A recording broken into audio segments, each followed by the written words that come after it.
Degree prelims പരീക്ഷയ്ക്ക് കപ്പടിക്കാൻ ഒരു secret പറഞ്ഞു തരട്ടെ മക്കളെ. ഒന്നുമില്ലടാ, അത് ക്വസ്റ്റ്യൻസ് പ്രാക്ടീസ് ചെയ്യുക എന്നുള്ളത് തന്നെയാണ്.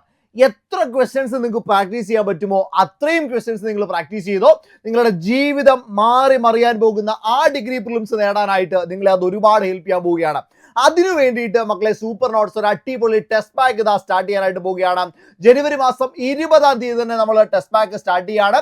അതായത് എത്രത്തോളം ചോദ്യങ്ങൾ നിങ്ങളെ കൊണ്ട് ചെയ്യിപ്പിക്കാൻ പറ്റുമോ അത്രത്തോളം ചോദ്യങ്ങൾ നിങ്ങൾക്കായിട്ട് നിങ്ങൾ അണിയറയിൽ ഒരുക്കിക്കൊണ്ടിരിക്കുകയാണ്. അതിൽ 15ഓളം വരുന്ന ഫുൾ ലെങ്ത് മോക്ക് ടെസ്റ്റുകൾ തന്നെ നിങ്ങൾ ചെയ്ത് കഴിയുമ്പോൾ എത്ര മാർക്ക് നിങ്ങൾക്ക് കൂടുമെന്ന് ഊഹിക്കാൻ പോലും പറ്റില്ല.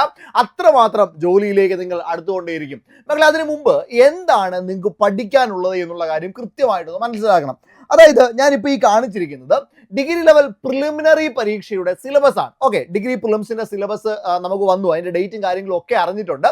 അതായത് ഏപ്രിൽ മെയ് ജൂൺ മാസങ്ങളിലായിട്ടാണ് ഏതാണ്ട് ഡിഗ്രി പ്രിലിംസ് നടക്കാൻ പോകുന്നത്. നമുക്ക് ഏതാണ്ട് ഒരു മെയ് മാസത്തേക്ക് പ്രതീക്ഷിക്കാം. ഓക്കെ, അങ്ങനെയാണെങ്കിൽ മെയ് മാസം നടക്കാൻ പോകുന്ന പ്രിലിംസിന് മുന്നോടി നമുക്ക് കിട്ടാൻ പോകുന്നത് ഏതാണ്ട് ഒരു 120 മുതൽ 150 ദിവസം വരെയാണ്. നമുക്കൊരു 120 ദിവസം എടുക്കണം. അങ്ങനെയാണെങ്കിൽ 120 ദിവസം കിട്ടുകയാണെങ്കിൽ ഇത്രയും സിലബസ് നിങ്ങൾ പൂർത്തിയാക്കണം. അതായത് സിലബസിന്റെ എല്ലാ മേഖലകളിലൂടെയും കടന്നുപോയി പ്രിലിംസ് എഴുതുക എന്നുള്ളത് ഒരിക്കലും ഒരാൾക്കും സാധിക്കാൻ പോകുന്ന കാര്യമല്ല. ഇവിടെ നിങ്ങൾ കുറച്ചുകൂടി സയന്റിഫിക് ആയി, കുറച്ചുകൂടി ഇന്റലിജന്റ് ആയിട്ട് ചിന്തിക്കണം. നിങ്ങൾക്ക് ഏറ്റവും ആവശ്യമുള്ളത്, ഏറ്റവും കൂടുതൽ റിപ്പീറ്റ് ചെയ്തു വരാൻ സാധ്യതയുള്ളത്, മാർക്ക് ഏറ്റവും കൂടുതൽ സ്കോർ ചെയ്യാനായിട്ട് കഴിയുന്നത് ആ ടോപ്പിക്കുകൾ ഐഡന്റിഫൈ ചെയ്ത് അവിടെ കൂടുതൽ സ്ട്രെസ് കൊടുത്ത് പഠിക്കാനായിട്ട് ശ്രമിക്കണം. ഓക്കെ, മെയിൻസിലേക്ക് വരുമ്പോൾ മറ്റൊരു സ്ട്രാറ്റജിയാണ്, അത് നമുക്ക് പിന്നീട് നോക്കാം. പ്രിലിംസിന് നിങ്ങൾ 100 മാർക്ക് വാങ്ങുക എന്നുള്ളതല്ല, കട്ട് ഓഫ് ക്ലിയർ ചെയ്യുക എന്നുള്ളത് മാത്രമാണ് മാറ്റർ ആവുന്നത്. കാരണം മെയിൻസിലേക്കൊന്നും പ്രിലിംസിന്റെ ഈ മാർക്ക് എന്ത് ചെയ്തില്ല, എടുക്കത്തില്ല. ക്വാളിഫയിങ് പേപ്പർ മാത്രമാണ് എന്ത് എന്ന് പറയുക, പ്രിലിംസ് എന്ന് പറയുക. അപ്പൊ നമുക്ക് എങ്ങനെയാണ് മക്കളെ സ്ട്രാറ്റജി എടുക്കേണ്ടത്? ഇപ്പൊ ഇവിടെ മാർക്ക് ഡിസ്ട്രിബ്യൂഷൻ നോക്കിയേ. ഹിസ്റ്ററി ആണെങ്കിൽ 10 മാർക്കാണ് ഹിസ്റ്ററി എന്ന് പറയുന്ന ഒരു ടോപ്പിക്കിൽ നിന്ന് വരിക, അല്ലെങ്കിൽ കേരള ഹിസ്റ്ററിയിൽ നിന്നും വേൾഡ് ഹിസ്റ്ററിയിൽ നിന്നും ഇന്ത്യൻ ഹിസ്റ്ററിയിൽ നിന്നും കൂടി ചേർത്തിട്ട് 10 മാർക്കിനുള്ള ചോദ്യങ്ങളാണ് വരിക. ഇനി അടുത്ത് നോക്കിയേ, ജോഗ്രഫി ആണെങ്കിലോ 5 മാർക്കാണ്. Then economics 5 mark, civics 5 mark, Indian constitution 5 mark, arts sports literature 10 mark, basics of computer 5 mark and science and technology 5 mark.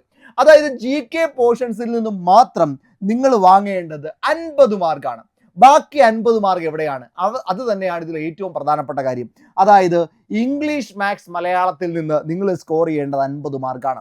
നിങ്ങളുടെ പ്രിലിംസിന്റെ ക്വാളിഫൈ നിർണ്ണയിക്കാൻ പോകുന്നത് അത് ഇംഗ്ലീഷ് മാത്സ് മലയാളമാണ് എന്നുള്ളതിന് ഒരു സംശയവും വേണ്ട. പരമാവധി മാർക്ക് നിങ്ങൾ അവിടുന്ന് സ്കോർ ചെയ്യുക എന്നുള്ളതാണ് ഏറ്റവും പ്രധാനപ്പെട്ട കാര്യം. മാത്സിന് 20 മാർക്ക്, ഇംഗ്ലീഷിന് 20 മാർക്ക്, മലയാളത്തിന് 10 മാർക്ക്. മക്കളെ, ഒരേ ഒരു കാര്യം മാത്രം നിങ്ങൾ ചെയ്താൽ മതി. എത്രത്തോളം ക്വസ്റ്റ്യൻസ് പ്രാക്ടീസ് ചെയ്യാൻ പറ്റുമോ അത്രത്തോളം ക്വസ്റ്റ്യൻസ് പ്രാക്ടീസ് ചെയ്തുകൊണ്ടേയിരിക്കാം. അങ്ങനെ ആകുമ്പോൾ നമുക്ക് സമയത്തെ മാനേജ് ചെയ്യാൻ പറ്റും, പരമാവധി ചോദ്യങ്ങൾ ഹാൻഡിൽ ചെയ്യാൻ പറ്റും. പല സ്റ്റേറ്റ്മെന്റുകളിൽ നമ്മുടെ മനസ്സിൽ പതിഞ്ഞിരിക്കും. അതിനേക്കാളൊക്കെ ഉപരിയായിട്ടുള്ള ഒരു സംഗതി എന്താണെന്ന് വെച്ചാൽ കോൺഫിഡൻ്റ് ആയിട്ട് ഏതാണ്ട് അത്രയും പരീക്ഷകൾ എഴുതിയ കോൺഫിഡൻസോടുകൂടി നിങ്ങൾക്ക് എന്ത് ചെയ്യാൻ പറ്റും, പരീക്ഷാ ഹാളിലേക്ക് അങ്ങ് പോകാൻ പറ്റും. മക്കളെ, അതിന് വേണ്ടിയിട്ടൊരു വഴിയാണ് സൂപ്പർ നോട്ട്സ് ടെസ്റ്റ് പാക്കിലൂടെ ഒരുക്കാനായിട്ട് പോകുക. ഇതൊക്കെ ടെസ്റ്റ് പാക്കിലുള്ള ചോദ്യങ്ങളാണ്. ഫസ്റ്റ് ടെസ്റ്റ് നിങ്ങൾക്ക് ഫ്രീ ആയിട്ടുള്ള ഓപ്പൺ ടെസ്റ്റ് വരുന്നുണ്ട്. അത് ഈ മാസം ജനുവരി മാസം 20-ാം തീയതിയാണ് ഫ്രീ ആയിട്ടുള്ള ഓപ്പൺ ടെസ്റ്റ് വരാൻ പോകുന്നത്. ആ എക്സാമിൽ അറിയാൻ പറ്റും എന്താണ് സൂപ്പർ നോട്ട്സിന്റെ ക്വാളിറ്റി, എന്താണ് സൂപ്പർ നോട്ട്സ് നിങ്ങൾക്ക് വേണ്ടി തരാൻ പോകുന്നത്, ടെസ്റ്റ് പാക്കിൽ എന്താണ് നമ്മൾ കരുതി വെച്ചിരിക്കുന്നത്, ഇതൊക്കെ നിങ്ങൾക്ക് അതിലൂടെ കാണാൻ പറ്റും. ഞാനിപ്പോൾ ഇവിടെ എടുത്തിരിക്കുന്നത് ഒരു IT ചോദ്യമാണ്, ഓപ്പറേറ്റിംഗ് സിസ്റ്റത്തെ ബേസ് ചെയ്തുള്ള ചോദ്യമാണ്. ഇവിടെ നിങ്ങൾ നോക്കിയാൽ മനസ്സിലാവും 3 സ്റ്റേറ്റ്മെന്റുകൾ, അതുമായി ബന്ധപ്പെട്ട ഓപ്ഷനുകളൊക്കെ ഇട്ട് അതിന്റെ എക്സ്പ്ലനേഷനും കൂടി വെച്ചിട്ടാണ് നമ്മൾ എന്ത് ചെയ്തിട്ടുള്ളത്, ഈ ഒരു ടെസ്റ്റ് പാക്ക് ക്രമീകരിച്ചിട്ടുള്ളത്. രണ്ടാമത്തെ നോക്കിയേ, ഇന്ത്യയിലെ ഹരിത വിപ്ലവത്തെ സംബന്ധിച്ചിട്ടുള്ള എക്കണോമിക്സിൽ നിന്നുള്ള ചോദ്യമുണ്ട്. അതേപോലെ ശീതയുദ്ധകാലവുമായി ബന്ധപ്പെട്ട നമ്മുടെ ഹിസ്റ്ററി, വേൾഡ് ഹിസ്റ്ററിയുമായി ബന്ധപ്പെട്ട ചോദ്യമുണ്ട്. അപ്പൊ ഇത്തരത്തിൽ ഓരോ സബ്ജക്റ്റിലെയും ഏറ്റവും കൂടുതൽ പ്രയോറിറ്റി കൊടുക്കേണ്ട ടോപ്പിക്കുകൾ ഐഡന്റിഫൈ ചെയ്ത് അവിടെയാണ് നമ്മൾ എന്ത് ചെയ്തിരിക്കുന്നത്, ക്വസ്റ്റ്യൻസിന് കൂടുതൽ പ്രയോറിറ്റി കൊടുത്തിരിക്കുന്നത്. അപ്പോൾ നിങ്ങൾക്ക് മാർക്ക് സ്കോർ ചെയ്യാനായിട്ട് ഏറ്റവും നല്ല റീജൻസ് ആണ് നമ്മൾ എന്ത് ചെയ്യുക, ഈ ഒരു ടെസ്റ്റിലൂടെ ഉണ്ടാവുക. അപ്പം നിങ്ങളുടെ വിജയം ഉറപ്പിക്കാനുള്ള ഓരോ കാര്യങ്ങളും അല്ലെങ്കിൽ ഓരോ ആണിയും നമ്മൾ അടിച്ച് തറപ്പിച്ചുകൊണ്ടിരിക്കുകയാണ്. നിങ്ങളെ വിജയിക്കൂ, നിങ്ങൾ മാത്രമേ വിജയിക്കൂ. അപ്പോൾ ഈ ഒരു ടെസ്റ്റ് പാക്കിലേക്ക് നിങ്ങൾക്ക് ജോയിൻ ചെയ്യാൻ വേണ്ടിയിട്ട്, ഡിഗ്രി പ്രിലിംസ് ക്രാക്കർ ടെസ്റ്റ് സീരീസിലേക്ക് നിങ്ങൾക്ക് ജോയിൻ ചെയ്യാൻ വേണ്ടിയിട്ട് ഇതൊക്കെയാണ് നിങ്ങൾ ചെയ്യാൻ പറ്റുക. അതായത് 3300 ചോദ്യങ്ങൾ ഈ ഒരു ടെസ്റ്റ് പാക്കിലൂടെ നിങ്ങൾ ചെയ്തിരിക്കും. 3300 ചോദ്യങ്ങൾ ഈ ടെസ്റ്റ് പാക്കിലൂടെ നിങ്ങൾ ചെയ്തിരിക്കും. അത്രയും ചോദ്യങ്ങൾ നമ്മൾ ഈ ഒരു ടെസ്റ്റ് പാക്കിൽ ഉൾപ്പെടുത്തിയിട്ടുണ്ട്. 15 ഫുൾ ലെങ്ത് ടെസ്റ്റുകളുണ്ട്. ഈ ഫുൾ ലെങ്ത് ടെസ്റ്റുകളുടെ ഫുൾ എക്സ്പ്ലനേഷൻ ഉൾപ്പെടെ നിങ്ങൾക്ക് എന്ത് ചെയ്യും, ഈ ടെസ്റ്റ് പാക്കിൽ തന്നെ കിട്ടും. ദെൻ 25 സെക്ഷണൽ ടെസ്റ്റുകളുണ്ട്. അതായത് പല പല സബ്ജക്റ്റുകളിലെ പ്രയോറിറ്റി ടോപ്പിക്കുകൾ ഐഡന്റിഫൈ ചെയ്ത് ആ പ്രയോറിറ്റി ടോപ്പിക്കുകളിൽ നിന്ന് മാത്രമാക്കി എടുത്തിട്ടുള്ള 25ഓളം സെക്ഷണൽ എക്സാമുകൾ കാണും. ദെൻ 10 മാത്സ് എക്സാമുകൾ കാണും. മാത്സിന് 20 മാർക്കാണ്. മാത്സിന് കൂടുതൽ പ്രിഫറൻസ് കൊടുത്തുകൊണ്ട് 10 ക്വസ്റ്റ്യൻ പേപ്പറുകൾ മാത്സിൻ്റെതായിരിക്കും. ദെൻ 10 ഇംഗ്ലീഷ് മലയാളം എക്സാമുകൾ ഉണ്ടായിരിക്കും. ദെൻ 3 PYQ എക്സാമുകൾ ഉണ്ടായിരിക്കും. 3 കറണ്ട് അഫയർ എക്സാമുകൾ ഉണ്ടായിരിക്കും. ഇങ്ങനെ ഏതാണ്ട് 61ഓളം അല്ലെങ്കിൽ 60ഓളം എക്സാമുകളിലൂടെ 3300 ചോദ്യങ്ങളാണ് നിങ്ങൾ ചെയ്യാൻ പോകുന്നത്. ഇതിന് വെറും 999 രൂപ മാത്രമാണുള്ളത്. ഇത് പ്രീ ബുക്കിംഗ് ഓഫറാണ്. ജനുവരി മാസം 20-ാം തീയതിയാണ് നമ്മൾ എക്സാം സ്റ്റാർട്ട് ചെയ്യാൻ പോകുന്നത്. ഇപ്പോൾ പ്രീ ബുക്കിംഗ് ആയിട്ട് 999 രൂപയ്ക്ക് നിങ്ങൾക്ക് ജോയിൻ ചെയ്യാൻ പറ്റും. 2499 രൂപ വില വരുന്ന ടെസ്റ്റ് പാക്ക് ആണ്.